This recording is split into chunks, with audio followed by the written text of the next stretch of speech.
요한이 성전 민문 앞에 앉아 있었던 장애인을 일으켰던 이 사건은 얼마나 놀라운 일입니까? 그리고 이 사건이 더욱더 우리에게 감동을 주는 것은 그가 예수 그리스도나 아니면 하나님께서 직접 행하신 기적을 통해서 일어난 것이 아니라 베드로와 요한, 우리와 똑같은 성정을 가진 사람이 기도함으로 예수의 이름으로 일어났다는 것 때문에 우리에게 고무적이고 또 도전이 되기도 합니다. 베드로가 그 믿음으로 일어나라 하고 선포했고 손을 잡아 일으키기도 했지만 능력의 원천은 하나님이셨습니다. 전능하신 하나님께서 행하신 것이고 예수의 이름으로 기적이 일어나게 된 겁니다. 베드로 그 자신이 스스로 고백한 것처럼 그 개인의 경건과 능력으로 일으킨 것이 아니라 예수의 이름의 능력이 드러나게 된 것입니다. 여러분 보십시오. 주님의 능력은 제자들을 통해서 드러납니다. 우리 하나님은 전능하시고 온 땅에 충만하신 분이십니다. 그분은 직접 그분의 능력과 기적을 드러낼 수도 있는 분이시지만 믿음의 사람들을 통해 그분의 일을 이루어 가십니다. 우리를 통해서, 저와 여러분 예배하는 우리를 통해서도 하나님의 능력과 은혜가 드러나기를 주의 이름으로 축원합니다. 베드로가 솔로몬의 행각 아래서 말씀을 전할 때 군중들은 두 가지의 반응으로 나누어졌습니다.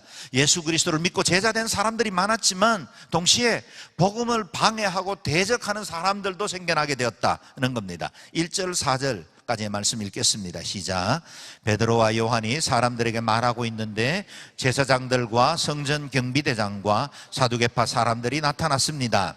그들은 두 사도가 사람들을 가르치며 예수를 들어 죽은 사람의 부활을 전파하는 것 때문에 심기가 몹시 불편했습니다. 그들은 베드로와 요한을 붙잡았습니다. 그런데 그때가 이미 저녁이었기 때문에 다음 날까지 감옥에 가둬놓았습니다. 그러나 사도들의 말씀을 들은 많은 사람들이 믿게 됐고 그리하여 믿게 된 남자의 수가 5,000명쯤으로 늘어났습니다. 아멘. 한편은 성령의 역사로 인해서 많은 사람들이 주교로 돌아왔고 초대교회는 폭발적으로 성장하게 되었습니다. 예수님을 믿기로 결정한 남자만 5,000명에 이르렀다 합니다. 당시에 남성들만 계수하던 습관을 따른 것이니 적어도 1만 명 정도의 신앙 공동체로 순식간에 성장한 것 같습니다. 한편 이 교회의 부흥을 불편해하는 무리들도 있었지요. 이미 예루살렘에서 기득권을 가지고 있었던 종교인들이었습니다. 그렇다면 이 예루살렘의 거물급 지도자들이 위기감을 갖게 된 이유가 무엇일까요? 그들은 자신이 십자가에 못 박아 죽게 했던 그 예수가 부활했다는 것 자체 때문에 불편했을 것이고 동시에 이제는 제자들이 그 예수의 이름으로 똑같은 기적을 행하고 있다는 사실 때문에 그들은 이 사실을 받아들이기가 쉽지 않았을 겁니다. 이것이 수많은 사람들이 보는 데서 일어난 기적이니 부인할 수도 없었습니다. 예수를 십자가에 못 박게 한 이 지도자들에게는 그 지도력에 타격을 받을 수밖에 없는 상황이 된 겁니다. 그래서 그들은 이 사건의 중심에 있었던 베드로와 요한을 감옥에 가두었습니다. 입이라도 막아서 이제 더 이상 소문이 터지지 않게 해보려고 한 심산이었습니다. 이렇게 어느 시대나 복음을 거부하고 예수 믿는 사람들을 박해하는 일들은 계속되어 왔습니다. 2000년 지금 유엔의 인권과 세계 각 곳곳에 너무나 민주적인 여러 국민들의 개인의 인격을 존중하는 시대에도 여전히 예수의 이름으로 박해받는 사람들은 너무나 많습니다. 여러분 지난 1900년 동안 예수의 이름으로 박해받고 순교당한 사람들보다 지난 100년 동안 순교받은 사람들이 훨씬 더 많습니다. 그만큼 지금 여전히 말세의 시간을 맞이하면서 마귀의 활동들이 강화되었다는 겁니다. 진리를 제한하는 자들의 세력은 더욱더 강화되고 있습니다. 개인에게도 국가에게도 복음이 처음 들어가면 저항들이 일어납니다. 여러분 우리 중에는 어려서부터 또는 모태신앙으로 신앙생활을 해오신 분들도 있지만 성장해서 예수 믿게 된 사람들의 간증을 들어보면 대부분 복음을 만났을 때는 저항이 있습니다. 내가 그동안 살아온 문화, 내가 중심인 줄 알고 살았고 내가 인생의 주인인 줄 알았는데 어느 날 예수 그리스도가 주인이라는 사실을 듣게 됐을 때 그 고스란히 그것을 인정할 사람이 몇이나 되겠습니까? 사람들은 다 이와 같은 저항 중에 자신의 삶의 진정한 의미와 목적을 깨닫고 나서야 예수 그리스도를 주라 시인하기 시작하는 겁니다. 개인에게도 이와 같이 공동체에도 복음이 처음 들어가면 반드시 저항 세력을 만나게 되어 있습니다. 그것이 2000년 교회 역사 계속적으로 박해와 핍박들이 이뤄왔던 겁니다. 어느 가정에도 그런 일들은 있는 거죠. 뿐만 아니라 이들은 자신들의 악의 뜻을 같이 할 세력들을 불러 모읍니다. 5절 6절을 같이 읽겠습니다. 시작. 이튿날 통치자들과 장로들과 율법학자들이 예루살렘에 모였습니다. 거기에는 대제사장 안나스가 있었고 가야바, 요한, 알렉산더와 대제사장 가문의 사람들도 있었습니다. 긴급 대책회의를 소집을 했는데 거기 모여든 사람들의 면면이 보통 사람들이 아닙니다. 통치자, 장로들, 율법학자들, 그리고 대제사장 안나스와 가야바, 그리고 그 일족들이 다 모인 겁니다. 산헤드린 공회, 그래서 70여 명으로 이루어져 있는 이스라엘의 최고 권력 기구에 해당될 만한 모든 사람들이 다 한자리에 모인 겁니다. 거기 모인 사람들의 면면을 보십시오. 바로 이들이 예수님을 십자가에 못 박도록 처형하게 내어준 사람들이었습니다. 자신들이 행한 일의 정당성을 지키기 위해서 지금 일어난 여러 사건들을 가로막기 위해서 제자들을 핍박하기 시작한 겁니다. 그들은 베드로와 요한을 불러놓고 신문을 시작합니다. 7절 말씀 읽을까요? 시작. 그들은 베드로와 요한을 앞에 세워놓고 너희가 무슨 권세와 누구의 이름으로 이런 일을 했느냐라고 신문하기 시작했습니다. 아멘. 사도들 가운데 세우고 신문이 시작됩니다. 마치 청문회 분위기였을 겁니다. 그는 어느 누구도 긍정적으로 접근하지 않았을 거예요. 살벌한 분위기가 이어지고 있었습니다. 공격적인 질문을 던집니다. 질문의 핵심은 이겁니다. 너희가 무슨 권세와 누구의 이름으로 이 일을 했느냐?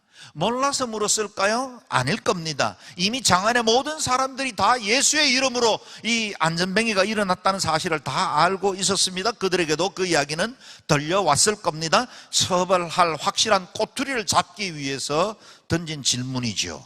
저들의 자세를 보면 지금 제자들을 신문하고는 있지만 지난 40년간 나면서부터 한 번도 걸어보지 못한 한 인생이 예수의 이름으로 일어나 걷게 되었고 성전 바깥의 인생이었다 성전 안으로 들어온 이 놀라운 사건 변화에 대해서는 전혀 관심이 없는 것 같습니다. 그들은 오로지 자신의 기득권을 해치려고 하는 존재에 대해서 가로막아 서려고 모든 수단과 방법을 동원하고 있는 겁니다. 예수님께서 사역하시던 당시에도 그런 일들은 있었죠. 38년 된 병자가 베데스다 못가에서 누워서 그 전설을 따라서 그 못에 들어가고 싶은 열망이 가득 있었지만 한 번도 들어가지 못한 채로 38년의 질고를 안고 있었습니다. 예수님께서 그를 치유하셨죠. 손 마른 자가 안식일에 예배에 나왔다가 예수님께서 참석한 그 나사렛 회당에서 한 번도 펴보지 못한 그 손, 중풍병자였던 그 팔을 펴니다. 얼마나 기적이에요. 얼마나 놀라운 일이에요.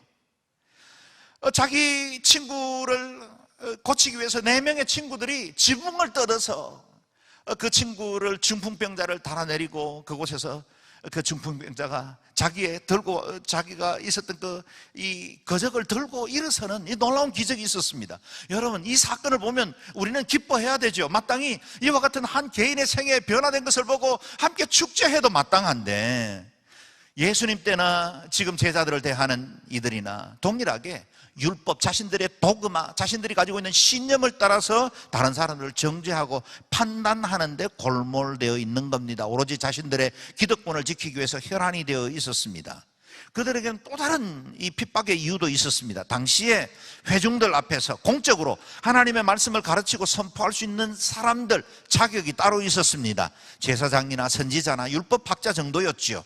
레위인들도 아무나 가르칠 수는 없었습니다. 24반차 안에 들어가 있는 사람들 정도만 가르칠 수 있는 한정적인 시간이 주어진 겁니다. 그런데 이 갈릴리에서 온 촌뜨기 어부들이 예루살렘, 곧 자신들이 그동안 주 무대로 삼고 있던 그 성전에서 사람들을 끌어모으기 시작했고 많은 사람들이 그들에게 말씀을 듣고 있었다는 겁니다. 그리고 감동을 받고 있었습니다. 그러니 당연히 시기가 일어났겠죠. 언짢을 수밖에 없었을 겁니다. 이런 베드로는 이와 같은 위협과 두려움 앞에서 담대하게 하나님의 말씀을 증거합니다. 8절에서 11절까지를 읽겠습니다. 시작. 그때 베드로가 성령이 충만해 그들에게 말했습니다. 백성의 통치자들과 장로들이여, 오늘 여러분이 걷지 못하는 사람에게 일어난 선한 일에 대해 해명하라고 우리를 부른 것이라면, 또 그가 어떻게 낫게 됐는지 묻는 것이라면, 여러분과 모든 이스라엘 백성들은 이 점을 알아야 합니다. 이 사람이 다 나아서 여러분 앞에 서게 된 것은 여러분이 십자가에 못 박았지만 하나님께서 죽은 사람들 가운데서 다시 살리신 나사렛 예수 그리스도의 이름으로 된 것입니다. 이 예수는 건축자들이 버린 돌이지만 집 모퉁이의 머릿돌이 되셨습니다. 아멘. 오늘 이 말씀을 보면 베드로는 성령이 충만해서 이와 같은 말씀을 쏟아내고 있는 겁니다. 성령이 충만했습니다. 성령이 충만하면 담대해집니다. 두려움이 사라집니다. 위축되거나 사람 눈치 보지 않습니다. 베드로는 지금 자기 앞에 있는 권력자들을 보는 것이 아니라 더 큰 권세를 가지신 하나님을 바라보고 있습니다. 그러니 무엇이 두렵겠습니까? 하나님이 상윗 권세이고 하나님의 그 권세를 바라보고 있는데 누구 앞에서 주눅 들겠습니까? 거침없이 진리를 선포합니다.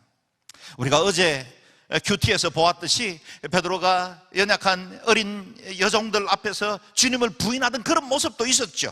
그러나 과거의 베드로가 아니었습니다. 이제는 당대 모든 권력자들을 향하여 여러분이 못 박아 죽인 예수를 하나님께서 다시 살리셨고, 그리고 그의 이름으로 이와 같은 기적이 일어났다고 선포하고 있는 겁니다. 율법 전문가라는 당신들이 버린 그 돌이 한 집에 머릿돌로 모퉁이돌이 된 것입니다. 자기 아니나 도모하던 베드로가 지금은 목숨을 내걸고 예수님을 증거하고 있습니다. 자신에게 불이익을 가져다 줄 수 있는 위기 앞에 있었지만 그는 흔들림 없이 굳힘 없이 하나님의 말씀을 담대하게 전합니다. 이 사람이 다 나아서 여러분 앞에 서게 된 것은 나사렛 예수 그리스도의 이름으로 된 것입니다. 아멘. 얼마나 담대해졌습니까? 육신은 능히 죽일 수 있으나, 고난 줄 수 있으나 결코 영혼과 영생을 해칠 수 없는 그 사람들 앞에서는 비겁하게 꼬리를 내리지 않은 겁니다. 베드로의 확신과 그 담대함, 동일하게 예수의 이름을 가진 저와 여러분에게도 있기를 바랍니다. 예수님이 어제나 오늘이나 영원토록 동일하신 것처럼, 베드로 가운데 능력으로 역사하신 것처럼 저와 여러분에게도 그 권능과 그 이름의 권세를 가지고 우리와 함께 하시는 줄로 믿습니다. 이어지는 12절에는 우리가 너무나 중요한, 꼭 붙들어야 할 중요한 말씀이 선포됩니다. 읽어보겠습니다. 시작. 예수 외에 다른 어느 누구에게도 구원을 받을 수 없습니다. 하나님께서는 하늘 아래 우리가 구원받을 만한 다른 이름을 우리에게 주신 일이 없기 때문입니다. 아멘. 베드로는 하늘 아래 우리를 구원할 다른 이름은 존재하지 않는다 라는 겁니다. 유일한 이름이라고 선언하는 겁니다. 예수님만이 우리의 유일한 구주가 되신다고 합니다. 믿지 않는 사람들이 간혹씩 기독교인들에 대해서, 교회에 대해서 가장 자주 비난하는 이유 중에 하나가 이것입니다. 왜 기독교 교리는 그렇게 독선적인가 하는 것입니다. 기독교 윤리실천운동이 2013년에 한국교회의 사회적 신뢰도를 조사한 적이 있었습니다. 그 가운데 한국교회 신뢰 회복을 위해서 개선해야 될 점이 무엇일까요? 이런 질문을 믿지 않는 사람들에게 던졌더니 우리를 돌아보게 하는 다양한 답들이 들어왔습니다. 우리가 알고 있는 문제였고 바깥에 노출되고 싶지 않았던 부끄러운 흔적이기도 합니다. 그 가운데 몇 가지가 나왔습니다. 불투명한 재정 사용, 교회 지도자들의 도덕성, 교회 성장 제일주의, 교인들의 이중적인 삶. 이와 같은 다양한 문제는 우리가 다 직면하고 있는 문제이고 우리가 나의 문제로 삼고 있는 것들이기도 하죠. 그런데 그 가운데 많은 사람들이 가장 많이 지적한 내용이 있습니다. 그것이 바로 기독교의 타 종교에 대한 태도였습니다. 기독교인들의 타 종교에 대한 태도랍니다. 기독교의 독선적인 교리가 불편하다, 그런 뜻이죠. 기독교의 진리가 있듯이 다른 종교의 구원도 있다고 말해주면 안 되겠습니까? 그런 말이기도 합니다. 이유 있는 요구라는 사실을 잘 압니다. 분명 우리는 타 종교인들을 존중해야 합니다. 그들도 역시 어떤 절대적인 신을 찾아 구도의 길을 걷고 있는 것이고 저와 여러분도 신앙생활을 하면서 구도의 길을 걷는 것이니 우리는 영적인 사람들입니다. 서로 존중해 마땅합니다.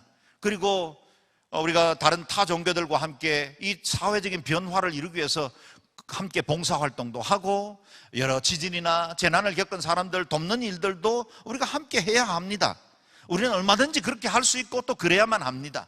만약에 그렇게 할 때 세상 사람들이 얼마나 우리를 더 칭찬할 수 있겠습니까? 그럼에도 우리가 절대로 포기할 수 없는 성경의 진리 위에 세워진 저와 여러분의 신앙에는 이 구원의 길에 관한 한 결코로 타협할 여지가 없는 부분이 있죠. 세상이 바뀌고 모든 것이 다 뒤집혀도 허락할 수 없는 것이 있는 겁니다. 절대 진리죠. 그것이 바로 저와 여러분이 믿고 있는 유일한 예수 그리스도 생명의 길인 줄로 믿습니다.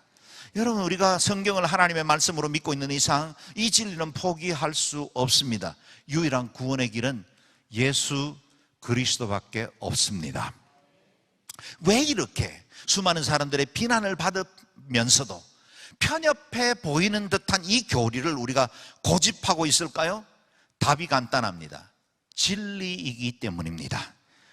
모든 것을 상대화하며 절대 진리를 부인하는 세상에 살고 있지만, 그래서 모든 강물이 흘러서 바다로 모이듯이 모든 종교가 모여서 브라만에게 모인다는 힌두교적 사상들을 우리도 받아들이면 좋겠지만, 산꼭대기에 올라가는 길들은 많이 있으니 어느 한 길만 고집하지 말라고 말하는 사람들을 우리가 긍정하고 동의해주면 좋겠지만, 그러나 구원에 관한 한은 우리는 세상의 종교에 동의할 수 없습니다. 왜냐하면 진리는 하나밖에 없기 때문입니다. 이 땅을 살아간 수많은 지혜자와 철학자, 종교와 도덕에 본을 끼친 사람들이 많이 있지요.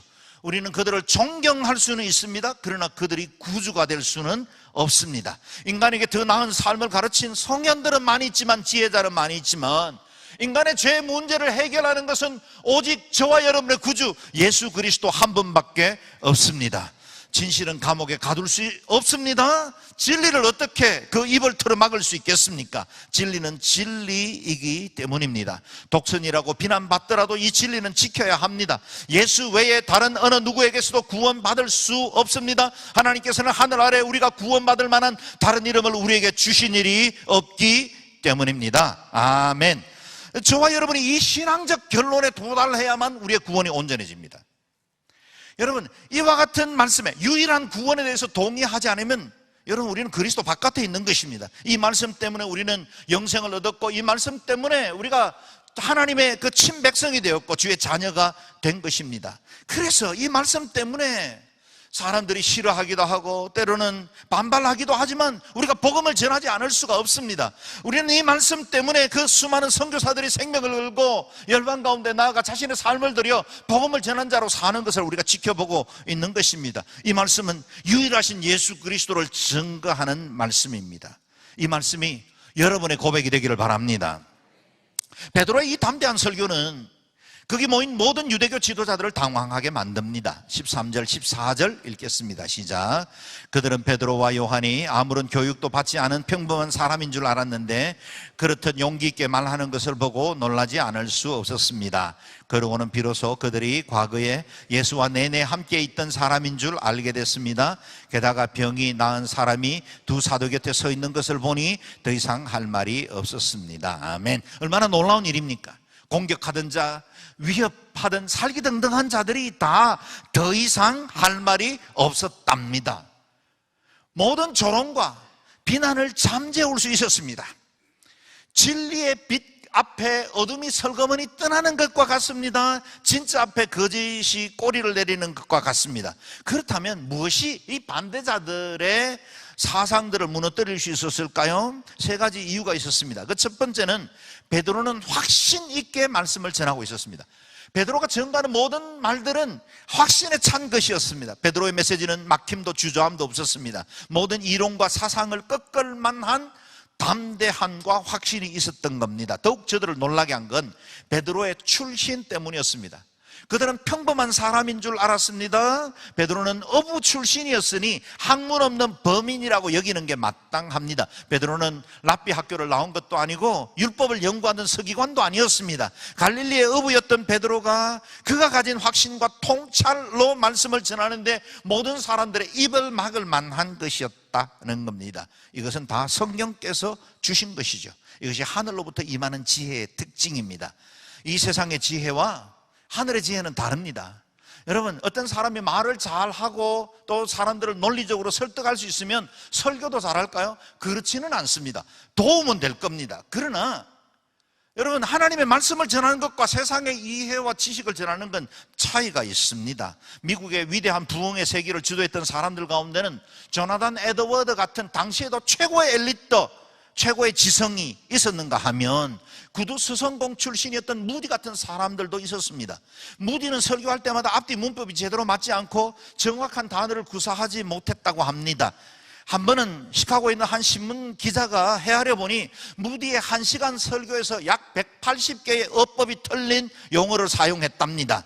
그럼에도 불구하고 무디를 통해서 얼마나 많은 사람들이 주께로 돌아왔고 그 앞에 예수 그리스도를 나의 주라 고백하는 사람들이 생겨났습니까? 많은 사람들이 변화받은 겁니다. 말씀의 능력은 사람의 언변이나 재주에 있지 않습니다. 사람의 지식과 세상의 지혜는 다른 겁니다. 이 반대자를 잠재울 수 있었던 두 번째 이유는 베드로와 요한은 예수와 함께 있었던 사람들이었기 때문입니다. 베드로가 전파하는 이 말씀의 담대함과 권위가 있었던 중요한 이유 중에 하나는 그들이 예수님과 내내 3년간 같이 있었습니다. 예수님과 동행했고 체험했고 목격자였습니다. 예수님께서 죽은 자를 살리고 수많은 병자들을 치유하고 귀신들을 쫓아내고 풍랑이던 그 파도를 잠잠케 하는 이 모든 일들의 목격자입니다. 그들이 그 곁에서 늘 내내 그리스도와 함께 하던 사람들이 그들 앞에서 예수에 대해서 전할 때 누가 이 일을 제기하고 반론을 제기할 수 있겠습니까? 내가 목격한 겁니다. 내가 체험한 겁니다. 사랑하는 여러분, 우리에게도 늘 예수 그리스도가 머리로 아는 주님으로 그치지 않고 목사나 다른 사람이 가르친 설교 중에 예수로 그치지 않고 여러분이 만난 체험 있는 예수님이 될 수 있게 되기를 바랍니다. 그때 담대함이 생깁니다. 그때 파워가 생기는 겁니다. 우리는 예수와 함께 있던 사람들입니다. 체험한 자의 말에는 권위가 생깁니다. 예수님의 그 능력이 저와 여러분의 삶에서도 담대하게 증거될 수 있게 되기를 바랍니다.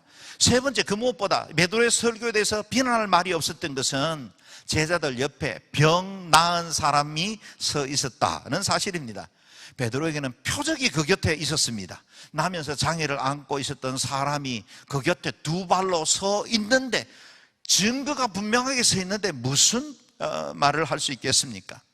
저와 여러분의 신앙생활에도 이와 같은 표적이 있어야 합니다. 경건의 모양을 가진 것으로 그치지 않고 경건의 능력을 가진 사람들이 되기를 바랍니다.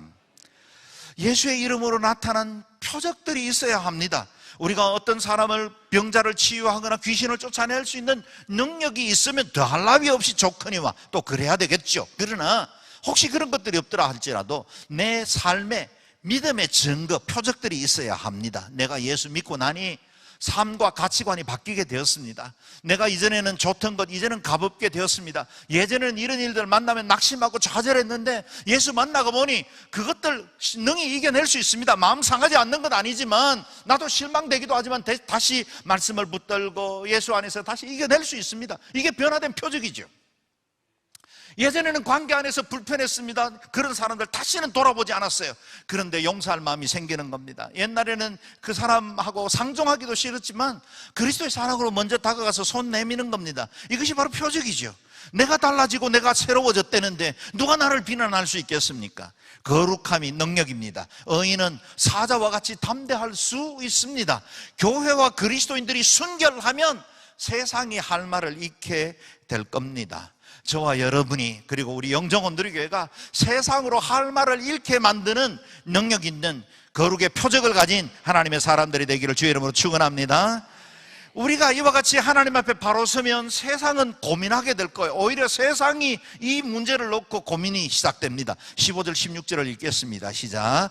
그래서 그들은 그 사람들을 공회 밖으로 나가도록 명령하고 함께 의논했습니다. 그들이 서로 물었습니다. 이 사람들을 어떻게 할까요? 그들이 대단한 기적을 행했다는 사실을 예루살렘에 사는 모든 사람들이 알고 있고 우리도 그것을 부인할 수는 없습니다. 아멘. 그들은 제자들을 잠시 공회 밖으로 나가라 하고 자기들끼리 의논을 했는데 고민에 빠진 겁니다. 딜레마입니다. 그들의 말을 들어보십시오. 이 사람들을 어떻게 할까요? 모든 사람들이 알고 있고 우리도 그것을 부인할 수는 없습니다. 너무 분명한 사실이기 때문에 우리가 진리 위에 바로 서고 예수 그리스도의 이름을 드러내면 세상이 이렇게 고민에 빠집니다.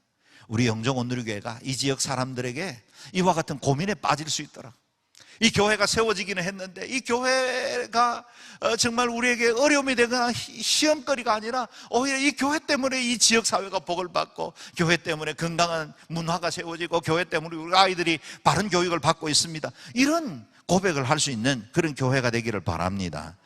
우리가 이런 확신을 가지고 똑바로 서 있으면 이 세상의 거짓이 정면으로 맞서지 않고 설금설금 피해갑니다. 대신 멀리서 지지되는 개처럼 목소리만 높이게 되겠죠? 17절 18절 읽겠습니다. 시작. 어쨌든 이 일이 백성들 사이에 더 이상 퍼져나가지 않도록 하려면 이 사람들에게 어느 누구에게도 예수의 이름으로 말하지 말라고 경고해야 합니다. 그러고 나서 그들은 베드로와 요한을 다시 불러들여 절대로 예수의 이름으로 말하거나 가르치지 말라고 명령했습니다. 아멘. 이 오늘 본문에 일어났던 이 사건은 초대교회 때만 있었던 것이 아니라 지난 2000년 교회의 역사를 통해서 지속적으로 복음이 전파되는 곳곳마다 일어난 현상들입니다. 회유와 협박이 있었던 겁니다. 마귀의 전형적인 방법 중에 하나이죠. 더 이상 예수의 이름으로 말하지 말라는 겁니다. 다른 거 다 해도 괜찮은데, 당신들끼리 모여서 교제하고 예배를 드리든 봉사를 하든 다 괜찮은데 예수의 이름으로 말하지는 말라라고 합니다. 이상하지 않습니까 여러분? 공영방송이나 기관에서 다른 민속이라는 이름으로, 전통이라는 이름으로 국거리를 하거나 다른 종교 고사를 지내는 일들을 하면 그 누구도 그것에 대해서 불편해하지 않습니다. 그런데 기독교 행사와 예배가 공공영 방송에 나가면 종교 편향이라고 목소리를 높이고 비난합니다.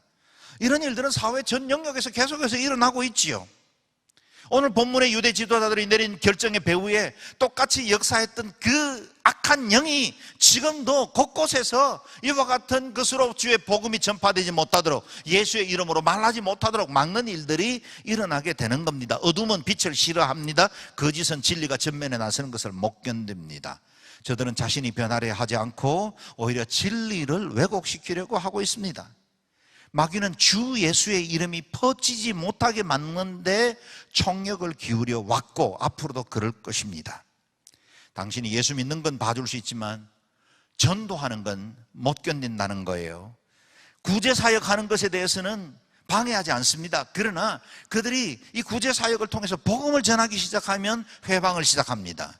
신앙생활 하는 건 괜찮지만 새로운 교회에 와서 믿음 생활 제대로 해버리라 하고 영적으로 성장하는 건 마귀가 막아 나서기 시작합니다. 말씀 듣지 못하게 만들고 다른 세속적인 것들을 따라 살도록 말씀이 떨어진 그 밭에다가 가라지를 심어버립니다. 어느새 가시덤불이 자라 믿음이 자라나는 것을 막아버리는 거죠. 그래서 우리가 영적으로 깨어있으려고 노력하면 할수록 마귀의 공격도 거세다는 사실을 기억해야 합니다. 그래서 늘 깨어있어야 하고 바로 서야 하고 진리를 굳게 붙들어야 합니다. 그렇다면 이런 현실 앞에서 우리는 어떻게 말해야 할까요? 19절 20절 읽겠습니다. 시작. 그러나 베드로와 요한이 대답했습니다. 하나님의 말씀보다 당신들의 말에 순종하는 것이 하나님 보시기에 옳은지 스스로 판단해 보십시오. 우리는 보고 들은 것을 말하지 않을 수 없습니다. 아멘. 누구의 말을 듣는 것이 옳은지 오늘날 판단하십시오 라고 도전한 겁니다. 서설 시퍼런 권력자 앞에서 당신들이 도대체 누구의 말을 들어야 되는지를 한번 판단해보라고 요청하고 있습니다. 오늘을 사는 모든 그리스도인들이 이 질문에 대해서 심각하게 답을 해야 합니다. 우리가 사람의 말을 듣는 것, 내 안의 욕심이나 내 옛정과 과거가 요구하는 이야기를 들으며 살 것인가, 인본주의의 설득을 들으면서 살아야 할 것인가, 아니면 하나님의 말씀을 듣고 예수님께서 원하시는 삶을 살 것인가, 우리가 결정해야 합니다. 교회도 사람 중심의 교회가 없지 않고 하나님 중심의 교회가 있습니다. 사람의 필요에 맞춘 교회들이 없지 않고 하나님께서 이 시대에 원하는 뜻을 이루기 위해서 모인 공동체가 있습니다. 어느 교회가 될 것인가? 그것도 우리가 결정할 수 있습니다. 저와 여러분의 신앙, 사람의 소리를 듣겠습니까? 하나님의 소리에 귀 기울이겠습니까? 사람들의 말들과 이 세속적인 요구에 우리가 굴복하겠습니까? 아니면 하나님의 말씀을 준행하고 순종하며 이 땅 가운데 하나님의 뜻을 드러내겠습니까? 저와 여러분이 바른 판단, 바른 결정을 통해서 하나님 앞에 영광 돌릴 수 있게 되기를 바랍니다. 이와 같이 그들이 더 이상 공격할 수 없게 되자 제자들을 풀어줍니다. 21절에서 22절 마지막으로 읽겠습니다. 시작. 그들은 사도들을 다시금 협박하고 나서야 겨우 풀어주었습니다. 그들이 사도들을 처벌할 수 없었던 것은 모든 사람들이 그 일어난 일로 인해 하나님을 찬양하고 있었기 때문입니다. 이 기적으로 병 나은 그 사람은 40살이 넘은 사람이었습니다. 아멘. 결코 세상의 권력은 진실을 감옥에 가둘 수 없습니다. 반대자를 굴복시키는 능력 있는 메시지, 그 복음의 진실 때문에 그들은 오히려 풀려나서 다시 복음을 증거할 수 있는 기회를 얻게 된 것입니다. 사랑하는 여러분, 우리가 신앙생활 하는 동안 복음에 반대하는 그런 위협들은 계속될 겁니다. 유대 종교인들이 사도들을 처벌할 수 없었던 것처럼 그럼에도 불구하고 진실은 가둘 수가 없습니다. 우리는 진실을 가진 사람들입니다. 이 진리 위에 굳게 서서 복음 전파하는 믿음의 사람들 되기를 바랍니다. 지난 2010년에 남아프리카 케이프타운에서 있었던 제3차 로잔 대회는 오늘 우리가 고백했던 이 신앙 말씀, 이 신앙 고백에 대해서 정확하게 정의해주고 있습니다. 이제 이번 9월에 이곳 인천 송도에서 제4차 로잔 대회가 있을 것이고 그곳에서도 역시 이 시대에 적합한 복음의 말씀 그리고 신앙 고백을 정리하는 일들이 세계 5,000명의 지도자들과 모여서 함께 이 일들을 하게 될 겁니다. 그래서 이 3차 로잔 대회의 고백을 우리가 다시 정리하는 것이 중요합니다. 제가 읽을 때 여러분 자막을 잘 보시면서 이것이 바로 여러분의 고백이 되기를 바랍니다. 우리는 그리스도를 선포한다. 하나님은 오직 그리스도 안에서 온전하고 궁극적으로 자신을 계시하셨으며 그리스도 한 분만을 통해 세상의 구원을 성취하셨다. 아멘이죠. 그렇기 때문에 우리는 제자로서 나사렛 예수의 발 아래 무릎을 꿇고 주는 그리스도시요 살아계신 하나님의 아들이라고 고백한 베드로의 고백과 나의 주시며 나의 하나님이라고 한 도마의 고백, 그 신앙을 동일하게 우리도 고백한다. 아멘이죠. 우리는 다른 이로서는 구원받을 수 없나니 천하 사람 중에 구원을 얻을 만한 다른 이름을 우리에게 주신 일이 없음이라는 베드로와 요한의 고백을 받아들인다. 아멘. 이것이 바로 저와 여러분의 고백이 되길 바라고 이 믿음 위에 견고히 서고 이 복음 가지고 담대한 증인으로 살아가는 저와 여러분 되시기를 주의 이름으로 축원합니다. 아멘.